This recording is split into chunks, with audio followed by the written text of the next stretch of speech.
Hi, I'm Doña Bumgarner, and I am a out bisexual life coach for moms.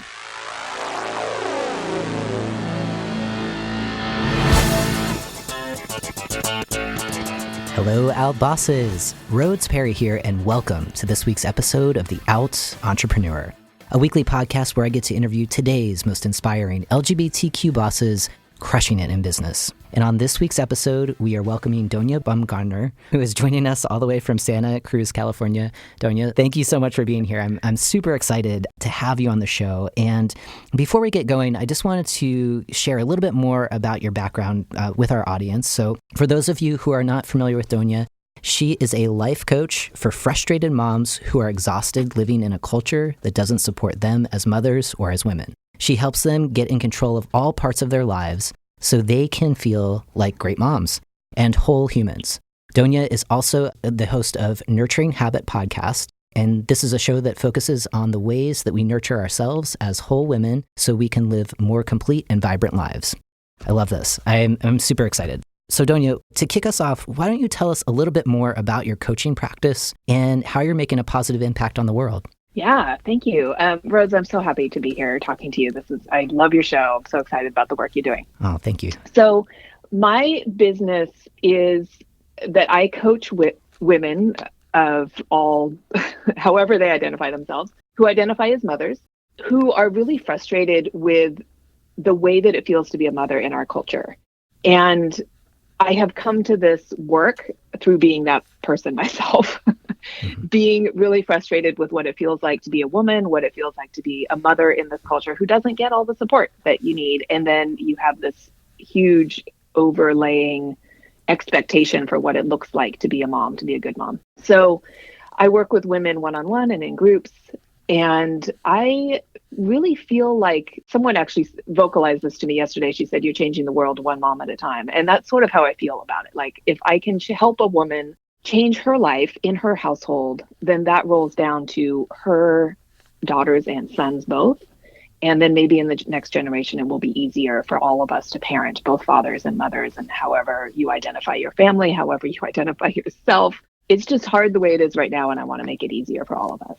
It's so powerful, the work that you're doing. And there's a couple of things that you just shared that I want to unpack a little bit. And the first is, I love how you spell women. And for folks that, this is an audio podcast, so you don't have words in front of you. But when you have the opportunity to check out the show notes, Doña spells woman, womxn. And I'm wondering, just in how you said, you serve women of all backgrounds, and regardless of how they identify themselves. So I'm guessing whether they're transgender or cisgender, right? Yeah. And so is that the reasoning for the spelling, or can you share a little bit more about why you spell women that way? Yeah, that's the reasoning for the spelling. And I admit that I'm sometimes inconsistent about it. I don't have it everywhere on my site. I have it some places on my site. I'm trying to make that transition over, because I do feel strongly that anyone who feels like they are mothering, and sometimes that's a father who's mothering, Right, yeah. But the issues that come up that I specifically speak to seem to hit hardest for people who identify as a woman, because the kinds of issues, the societal issues that I talk about hit women hardest. So it's the issues that are around who plays the role of nurturing in the home, and who does all the mental work of keeping track of the kids' schedules and doctor's appointments and all of those things. And that tends to fall disproportionately on women, even if the man is doing the higher proportion of childcare. Mm-hmm.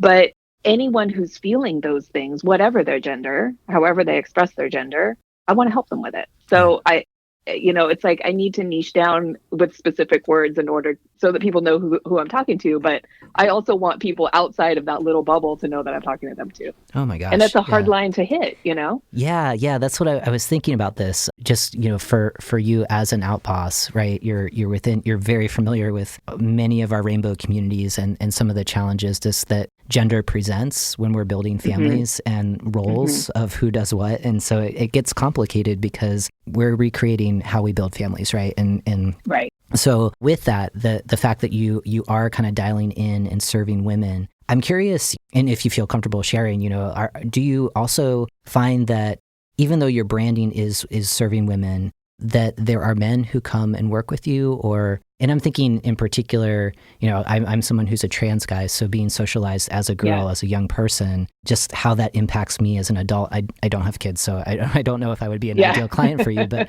I'm wondering, just with that lens, if there are guys that are attracted to working with you just because they're negotiating these challenges like you've identified. Yeah, that's a really good question. I have not had anyone who identifies as a man who has hired me at this point. I don't know the entire scope of my listening audience. I know a few cis men, straight men who listen to my podcast and get good stuff out of it. Yeah. I also know that there are people who listen to my podcast who don't even have kids.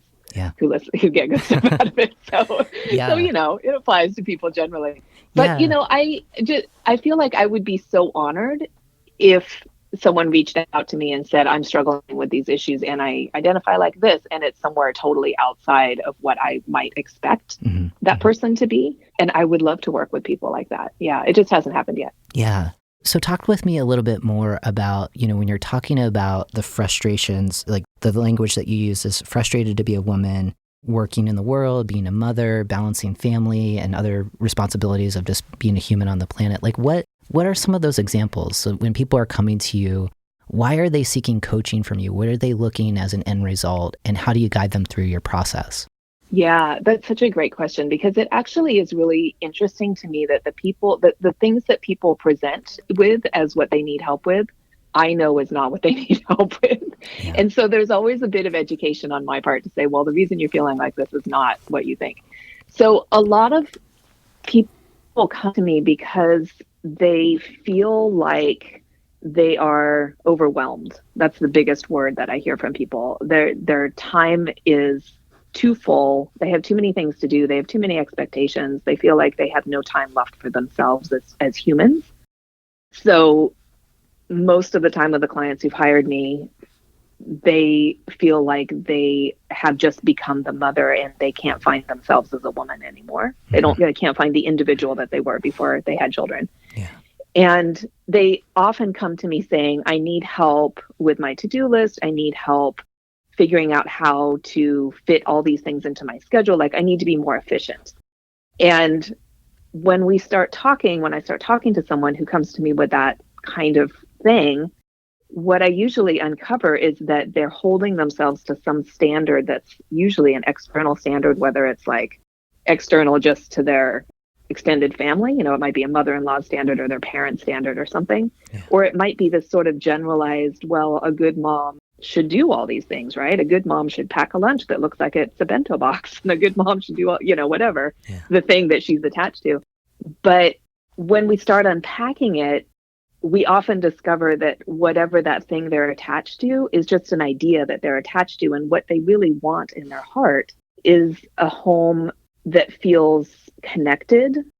All the family members are connected to each other, and they want to feel like they're raising children who are good humans, and they want to be active in the world in some way. I mean, many of the clients who come to me have some sort of activism streak, which I think is really interesting. Like, they want to be doing good, but they don't have space to do that. And so they're trying to figure out how to put all those pieces together, but without even really realizing that they're not even looking at those pieces. They're looking at like the bento box lunch and thinking that they're failing at it. Yeah. Your focus on working with women who are mothers and doing this work is so powerful. And just as you are describing some of those frustrations, I could see how what you're doing can help so many people, and just kind of the pressure of on the show, what does being a successful entrepreneur look like? And it's so easy to pick up Forbes magazine or Entrepreneur and see external signs of success. And I think the work that you do is really kind of, I'm imagining, when you work with a client, is kind of pushing that aside and really challenging people to look inside of themselves to come up with their own standards. And that feels both kind of liberating, and also I can imagine, as some folks are listening in right now, maybe a little scary, because we're so distracted all the time that we can't hear our inner voice sometimes. So so I think what you're doing is really, really amazing. And I love that kind of saving the world one woman at a time approach. That's a good way to focus your practice. I'm curious, before the show we were chatting a little bit, and you were talking about how you were an executive at Apple, and I'm wondering, walk us through your entrepreneurial origin story. So How did you go from working for someone else like Apple? I imagine it was probably a great job to, taking that leap and that risk and starting your own coaching practice. Yeah, it's an interesting story. So I worked at Apple. Well, let me start a little further back. So I have a degree in art and did not ever think I would have a job like working at Apple. Yeah. But, I lived in the Bay Area in the 90s and Apple was hiring everybody and some of my housemates worked there. So I got a job and I worked as a software tester originally. And that's a good entry. It was the time. It was a good entry job because really it just required analytical thinking, which I had. Didn't require a lot of other skills or education. And once I was there at the company, I realized that there was a lot of opportunity. The company was growing really quickly and there was a lot I could do. There were a lot of possibilities. So I sort of, worked my way through a couple of different departments, figuring out what I wanted to do. And I ended up working as a project manager. And then later I moved up to the level of running a team of project managers. So when I left Apple after a decade, I was running a team of 6 project managers overseeing projects across the whole large scope of software engineering, which was not something, if you'd asked me 10 years before, was that my goal or did I ever think I could even do that work? I would not have even been on the radar. So what happened though in the end was that, Apple is a great place to work and I will always be grateful for the years I worked there, but it's also a hard place to work because the pace is really fast and the pressure is really high. And Apple in particular, tech companies generally maybe, but Apple in particular always runs really lean. So there's never quite enough people for the work that needs to be done. Mm-hmm. And I was just really burnt out. So I was planning to leave Apple and get an MBA. That was my plan. And then I got pregnant, which was not the plan. So I tried the MBA program, realized I did not want to go back to corporate work, and decided to stay at home and be a mom for a while. So that was where my entrepreneurial journey started because I really wanted to be at home with my baby, but I live in the Bay Area and it's expensive here. So I needed to do something. So I started experimenting. So I did some freelance writing and I did some VA work. And on the side, I was writing a blog about what it meant to me to be a mother and how I could, I came to motherhood late in life. I was 38. So I was trying to make sense of this thing that had just happened in my life where I had this whole before baby life and then this after baby life and they look anything like each other. Yeah. So I was just writing that out. And that started becoming the followers to that writing started really responding to the stuff I was writing about self-care and being really mindful as a practice in how I was a mother. And eventually I realized that was the work I wanted to take forward. So I got a coaching certificate and that's where I am now. So it's been a very organic process. Yeah. And as you walk through that for us, thank you. And to me, it sounds like you're returning back to being an artist, right? In a lot of ways. In a way, yeah. I mean, you've got the blank canvas, you're creating it and you're building a work life, that's fulfilling for you and you're creating and you're attracting an audience that's, like you said, really responding to your feelings and how you're negotiating the world now as a mom. Yeah, so kudos to you for building it. And a follow-up question to the Apple and the pace and how Apple runs the company. I'm wondering, do you find that the pace as an entrepreneur is something that is more reasonable for you? What does that look like? Because I know for some folks who tune in, they have a vision of what entrepreneurship will look like, and then there's the reality of it. And I'm wondering, is it different in a lot of ways, or do you find that there's still a quick clip in order to do the work that you've created for yourself? Yeah, that is such an interesting question because it is something that I have grappled with a lot. One of the things that I have written about before is how I left Apple and my 6-figure income, and then I stayed home with my baby and I made that my 6-figure income. Like I just worked so hard at it, which was unsustainable. Mm-hmm. And then when I started my business, I had this idea that it had to be the same way because that's how you work, right? Yeah. I mean, that's the only way I'd ever known how to work was that hard and at that pace and with that level of burnout. But also holding side by side with that I did not want to burn out at this. I mean, I want this to be my work for the rest of my life. And so I can't burn out at it. Yeah. And so I have done a lot of, and am still doing a lot of work questioning all my assumptions about what work needs to look like. And I should say that my business is currently part-time. It's very part-time. It's not even quite 20 hours a week, because I've made a very conscious decision to be very present with my daughter. She's only 8 still. And I want to be the person who picks her up from school. And I want to be the person who volunteers at the library in her elementary school. And I want to be available for those things. So that means my business can't take up more than a certain number of hours every week. Totally. And that means I have to be really efficient in how I spend my time, and I have to be really strategic about what I focus on. And it also means that it doesn't make as much money as I'd like it to. And I can't have the kind of impact I would love to have at this moment in time, because I've made different choices. Mm-hmm. Yeah, I think that that's a struggle for a lot of folks. And, it's a question that's on my mind as I'm entering my 5th year of business. And that pace is, I think I'm still in the mindset of working at the same pace that I did when I was working for someone else.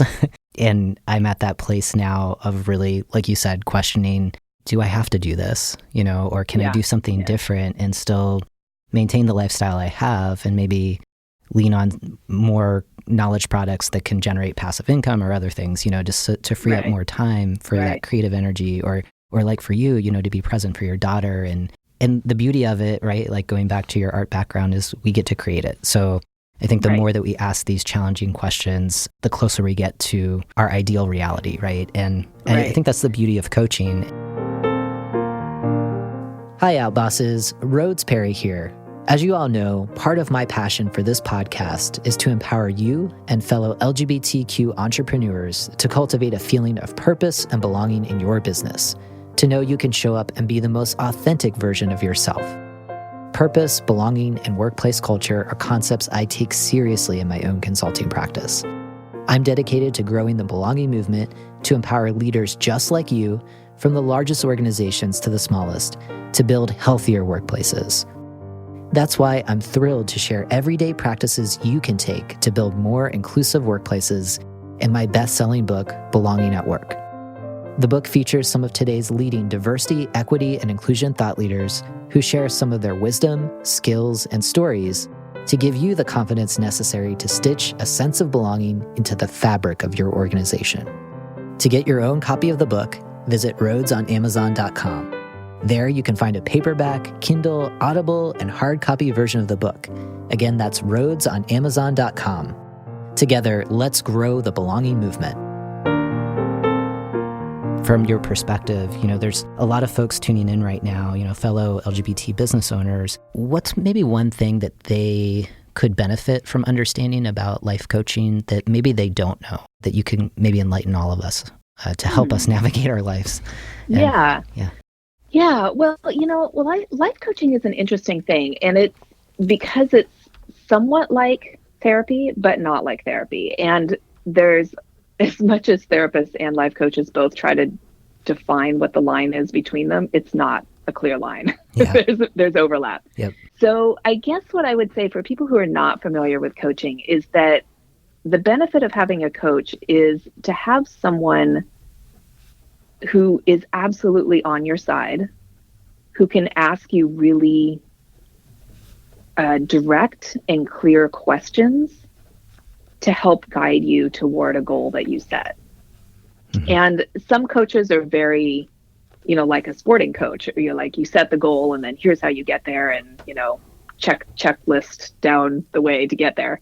Other coaches, like my coaching style, is much more like talking to a therapist, except that I'm more forward looking than backward looking. So I'm not going to talk to you in great depth about your relationship with your mother, unless you're basing your own motherhood story on what that is. Maybe we'd unpack that a lot, but mostly it's about, well, how do you want to be in the world? And then how do you create that person? Like, how do you experiment with that person that you want to be and try it on, and then see what happens, and then try something else on. I don't know how clear that was. No, that's great. I'm writing that question down. How do you want to be in the world, and then trying it on, right? And it's kind of like that. I don't know. It's very Napoleon Hill from my perspective of just kind of setting a goal and really living in it. Experiencing it. What will your life be like once that goal is accomplished? And the more that you visualize it happening now, the more likely that it will. It's almost kind of like the inverse of it is, thinking about the pace that I kind of spend during my work day, where it's like, if I'm doing this today, then this is how work will always be. And so I try to challenge myself a little bit around that. It's a new experiment for me this year. So, yeah. And I just want to say, going back to that metaphor you've been using about, being an artist in the world and creating things from that space, I keep thinking as you say that, I'm like, yeah, but standing in front of a blank canvas is always terrifying. Like, no matter how many times you do it, it's always terrifying. But you learn how to place the first brushstroke, and then the second brushstroke responds to that, and then the third one responds to those two. And that's the practice. Yes. So that's the practice, whether you're building your career or building your own business or creating the person you want to be as a parent, or just growing your life in any way that you work with a coach or a therapist or anyone else, is like, how do I try this one thing, and then what did I learn from it, and then what can I do next based on what I learned? I love that. And it's I think, for thinking of past guests that we've had on the show, when they have offered their advice on what can aspiring entrepreneurs do right now, oftentimes people are like, take that first step, just do it, have a plan and do it, and that kind of consistency is really key. And I think this idea of following the brushstrokes is following those breadcrumbs and seeing where it's leading, that's lighting you up and compelling you to return to what you do the next day and the day after that, so you can maintain it. Yeah. Thinking about your origin story and getting started as a life coach, what is now possible today in your business that you maybe didn't necessarily imagine when you first got started? I think that for me, that what I didn't imagine was that I could be so outspoken about what I believe. Yeah. Which is kind of interesting, because you'd think being an entrepreneur, then you can just put yourself out there as you are. But there's a lot of fear that comes with building a business, and especially an online business like mine is. Like, what if people don't like me? What if people respond negatively to the things I say? What if people don't agree with me? But over the years that I've been doing this, and I think the podcast has helped with this especially, I've noticed that the more outspoken I am about the things I feel strongly about, people respond to that.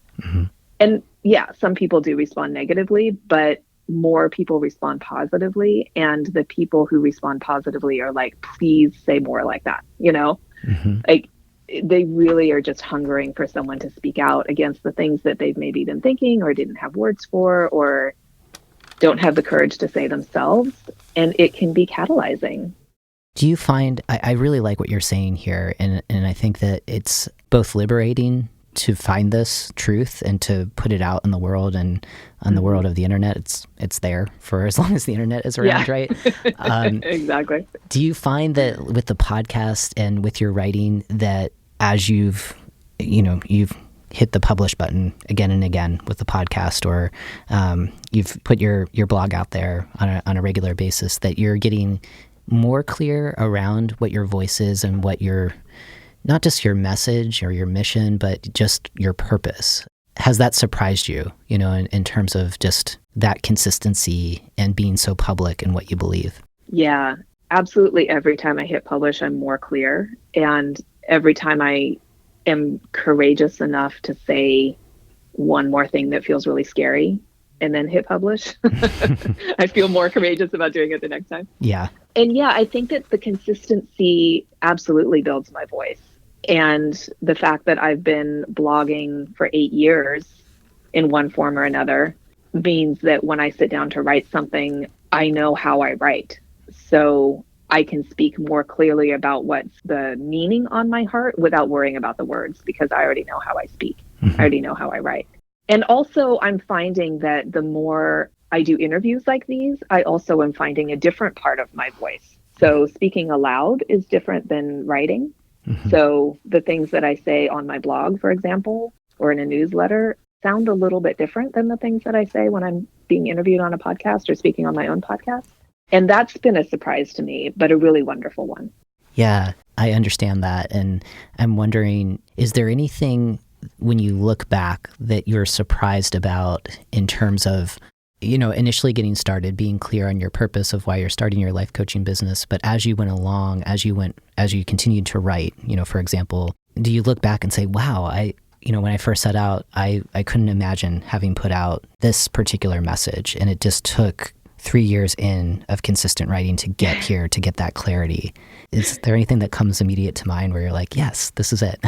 Yeah, almost everything that I said in my introduction to this podcast today is on that list. Oh, really? Because I remember saying like a year ago, barely a year ago, to someone, a coach I was working with, that said, I think I want to talk about how hard it is to be a woman, and I'm terrified. Like, who am I to talk about that? Yeah.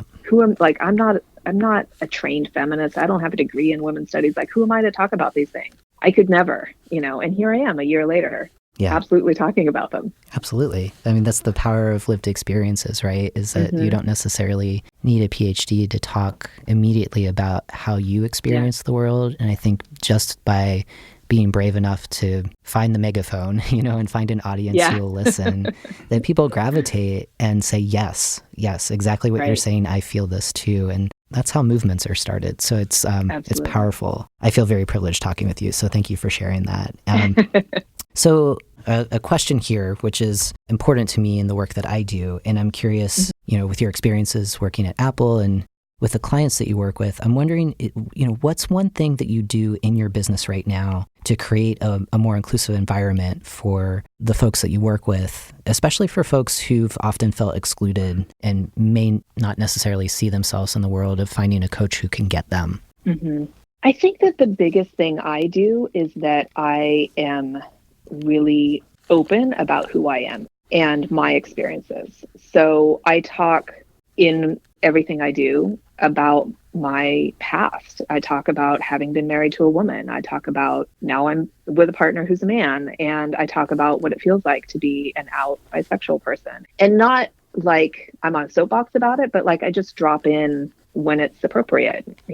Like I just tell stories about it. And I think that doing it that way, and I can't even say that I do it that way intentionally, it's just the way it happens. But I believe, and what I've heard from people is that doing it that way means that other people hear parts of my stories without me feel like I'm bludgeoning them with it. Mm-hmm. Mm-hmm. And it allows them to get to know me as a whole person, which is what I would want from anybody else and what I would give to a client or a potential client who contacted me. I wouldn't want them to feel like I'm saying, oh, I know who you are as a transgender person. I would want them to feel like I'm saying, I would love to get to know you. Tell me about you. What is your story?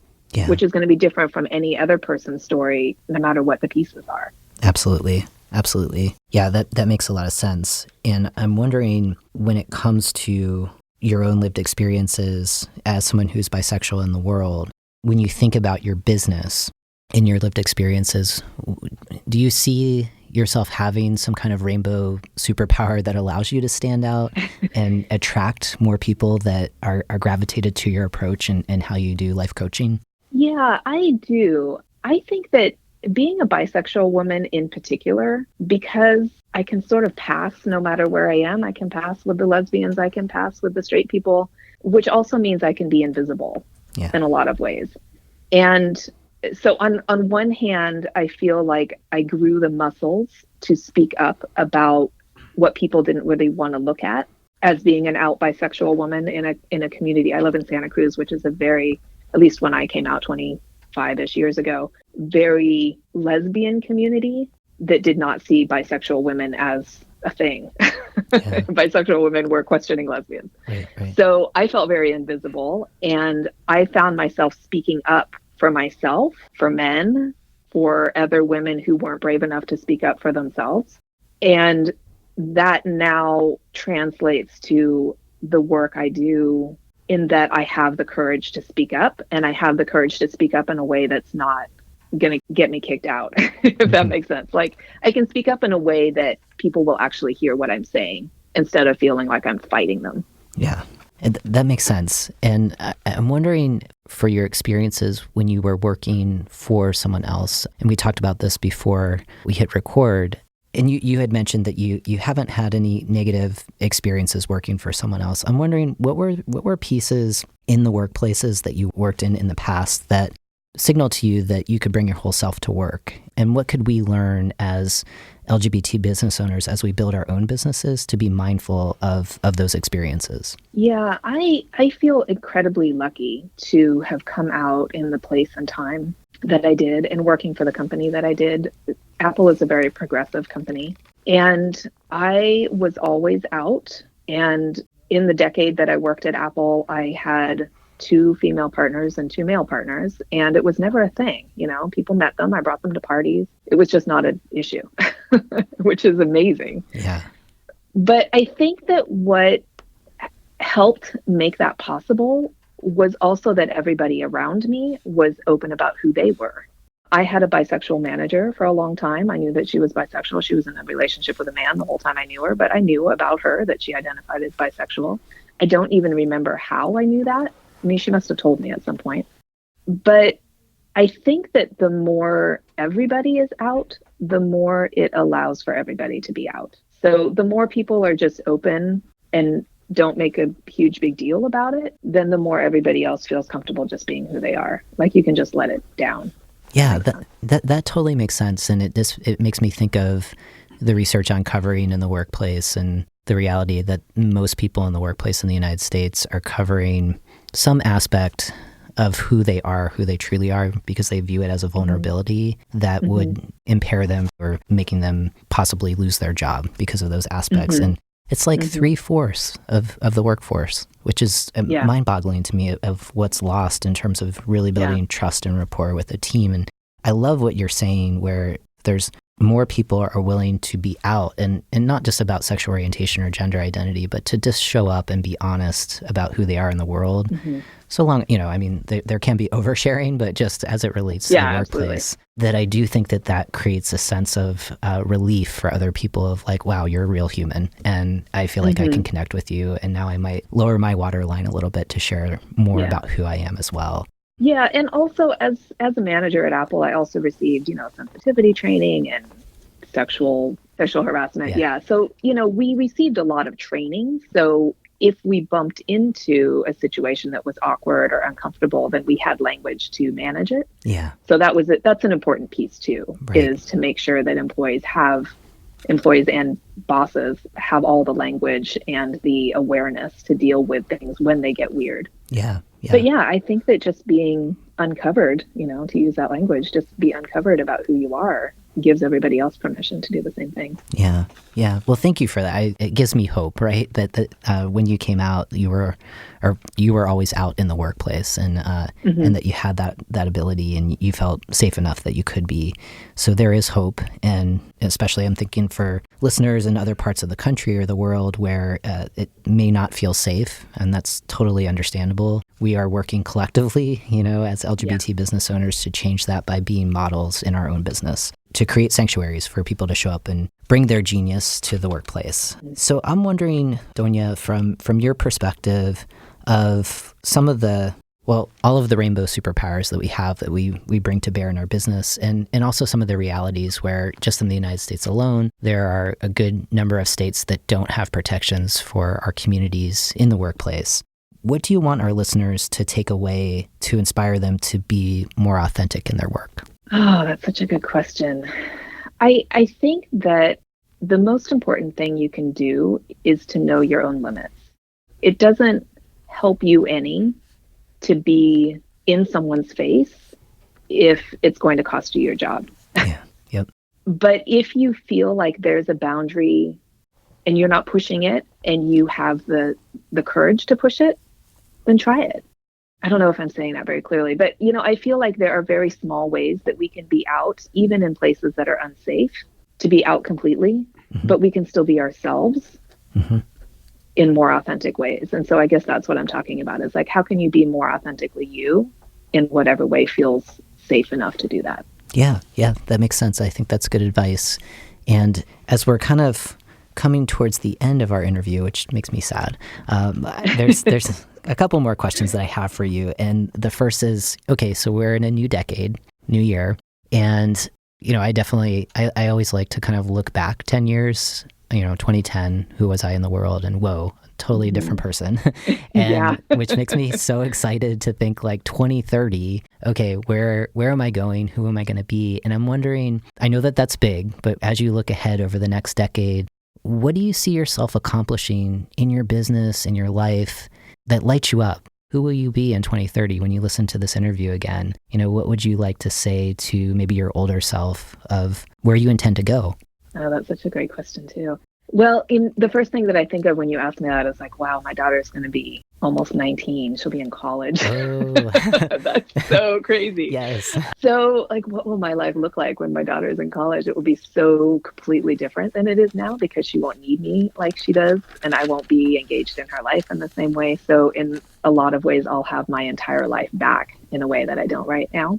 Yeah. But I think that in terms of what I would like to create and be at that point in my life is I would like to be even more fully and courageously myself in the world. I would like to really feel like I have started a movement and that it has taken on its own life, because when you're starting a movement, you really have to push that ball for a long time before it creates its own momentum. So I would really like to know that I'm not the only person talking about these issues and that there are a lot of people, like there's becoming a sea change on these topics. That's what I'd like to see in the next 10 years. Oh, yeah. Well, I think you have started that movement and it will only grow. And I think what you're doing is incredible. And I hope that folks that are tuning in right now are really inspired to learn more about your work because it's clear that you're super skilled at it, you're passionate, and you're helping a lot of people, which I think is great. And yeah. So for folks that aren't familiar, we do have a listener survey that's out. I'm super excited about it. It's the first time after 3 years of podcasting of getting really, really curious about who you are as listeners. And in that survey, we've already had a couple of people complete it. And one of the questions is, what are some questions you would like me to ask guests like Doña? So Doña, there are a couple here that I wanted to present to you. And this is more like a choose your own adventure. So you can select the question that you like the best and answer it. So this is pretty fun. So very democratic. So the first one is, what keeps you awake at night when it comes to your business? The second is, what achievement are you most proud of in your business? And the last one, and you can interpret this in different ways. I'm not quite sure what the respondent meant, but it is, what can the average person do to bring balance between the general public and the LGBTQ community? So those are three. So probably the one that you can remember and stands out for you should maybe be the one that you want to respond to. Yeah, the one that stands out to me is what keeps me up at night. And I will preface this by saying that I actually sleep really well, so it doesn't literally keep me up at night. But the one that I spend a lot of time thinking about is, how can I bring more ease to my business? So to sort of go back to that whole idea of like how not to work like I worked at Apple and still be successful, is how can I approach my workday, approach my task list, approach everything I'm doing in a way that feels fun and even easy, and that feels sort of heretical to even say it. Like, I still don't quite have my mind around how that can be possible, but I'm really working on that. And that's what I'm focusing on this year in 2020 is, how can I build a business that feels fun and not like hard work? Yes. You know? I love that. I wrote that down and I may put that on my whiteboard above my computer. How can I bring more ease to my business? I love it. And the thing I want to say about that is, as I've been experimenting with it, when I do things from that place of like, oh, this would be fun. In fact, reaching out to you was one of those things. I get the best responses from it. Like, it goes so much further than the things I'm shouldering and just shoving up the hill. So it works, but I still don't believe it. Trust the process. That's what I'm trying to embrace that as well. But I love that. How can I bring more ease to my business? Thank you for that. I think that's golden, and a good challenge for many of us tuning in right now for 2020. So 2 more questions for you, Doña. The first is, when we're thinking about those folks that are aspiring to join us as LGBT entrepreneurs, what's one piece of advice that you would give them to encourage them to take that first entrepreneurial leap? I think I would say that the first thing you try is probably not going to be the thing that you do. So let go of the idea of being perfect and really just focus on what can you learn from what you're doing, even if you completely pack it up and do something else, which I've done a couple times as an entrepreneur. Totally. But it's not a waste, So put your all into it because it's not a waste, but know that you can absolutely change the plan and do something different. Yes. It's so important to really commit to the idea that you are an entrepreneur, you're a founder, you're whatever title you want to give to yourself, like really speak it, commit to it, and just embrace the progress and let go of the perfection. And I say that as a Virgo who has a lot of my own challenge with embracing that. But I've really, over these past 4 years in my business, have embraced the progress piece and have forgiven myself for the imperfections that's the condition of humanity. So I'm okay with it now. I'm in a much better place. But I love that. I think that's really brilliant advice. So last question for you, Doña. I've loved our conversation. Thank you for kicking off 2020 here with us. Where can we learn more about you and your business? And especially for folks who are like, Doña, you need to be my life coach. I need to work with you. Yeah, please call me if you feel like that. The best place to find me is actually on Instagram. That's where I spend the most time. I know, Rhodes, you're going to put all my various links in the show notes. So if you're looking for something specific, look there. But if you just want to reach out and say hi or connect about something I said, Instagram is the best place to find me. And my handle there is Nurtured Mama. Nice. Okay. And you are 100% correct. The Instagram handle will be in the show notes along with all of the other great places to find you online. So Doña, I've really loved our conversation. I'm sad we have to say goodbye for now, but I have a sense that you will probably be returning to the show at some point as a fellow podcaster. I hope so. This has been great. Yeah. I'm really looking forward to it again. So, and for everyone who tuned in, thank you. It's always a privilege to connect with you and so many inspiring outbosses like Doña. So for details from today's conversation and to share your feedback on how we can improve the show, it is super easy. You can text OUTBOSS, all one word, it's not case sensitive, to 33777. Again, that is OUTBOSS, all one word, and that is 33777. It is so easy. You will get connected to the show notes, you'll get connected to our newsletter, and you can let us know what you think about the show. And you can also get every new episode of the show every Tuesday morning. So that was one piece of feedback from the listener survey was like, we don't know when the show is published. It's every Tuesday morning. If you subscribe to it on iTunes or wherever you consume your podcasts, you will find it there. And last resort, you can just go to outentrepreneur.com and the show notes and the episode link is there as well. So thanks again. And as always, keep being your authentic selves 100% of the time.